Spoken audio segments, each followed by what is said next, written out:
What truly occurred in the assault on the Zuvian defensive fortifications? The 14th Royal Detosian Light Cavalry Regiment's official recount paints a victorious narrative near Stormwreath. They describe Shuriken cavalry vehicles and Lynx main battle tanks demolishing over 30 structures of defense and consequentially killing approximately 180 enemy soldiers. The 14th RDLC undoubtedly launched an assault on the 5th Zuvian Army at Stormwreath. But the rest of the story isn't as it's propagated. The Detosian media craft would have you convinced that their advanced tanks swiftly defeated the outdated defense systems, but the truth isn't as simple. Roughly only 50 bodies were discovered, while the bird-eye footage from a hovering Hummingbird forward control aircraft showcased the thunderous explosions that annihilated the buildings and the dying Zuvian soldiers. It didn't present the Detosian forces' losses.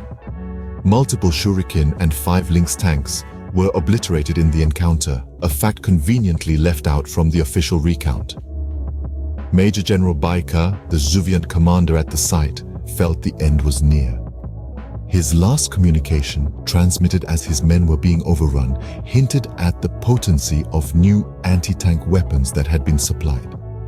These lava-burst AA-63J had the capability to penetrate the shell of most tanks, generating a gas blend inside the vehicle that, once ignited, melted through the shell and wiped out the crew. The propaganda machine continued to churn out inflated figures.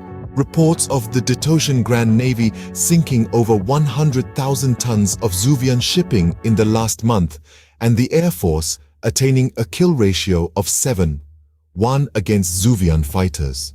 The reality, however, was far from these grandiose claims. The actual kill ratio was closer to 2-3. So what can we take from this?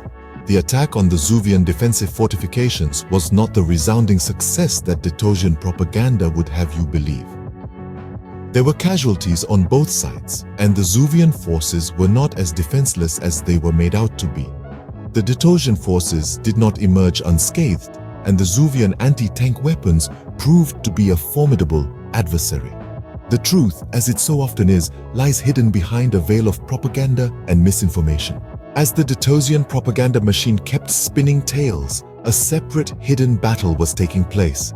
Jalshakar Yolok, a master of dark arts, had detected the presence of his prey. He didn't need to see them. His magic worked just as effectively from a distance. In a truck speeding across the desert, he prepared a miniature model of the Dingo, a vehicle belonging to the Brass Sand Trial Racing Club. With a series of mysterious gestures and hisses, Jalshakar infused the model with his magic and tossed it out into the dust.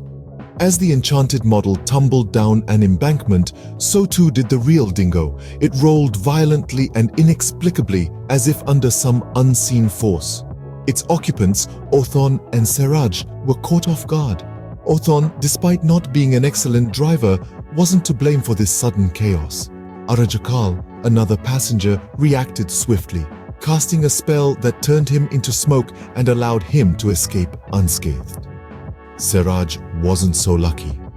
He was tossed around the cabin, sustaining severe injuries that left him unconscious. Othon, protected by his armor, survived the initial crash, but was thrown from the Dingo during the violent tumble. He lay on the ground, alive, but in immense pain, his body riddled with broken bones and bruises. This scene serves as a stark reminder that not all battles are fought on the front lines. Some remain unseen, their outcomes determined not by military might, but by the dark arts and the cunning of those who wield them.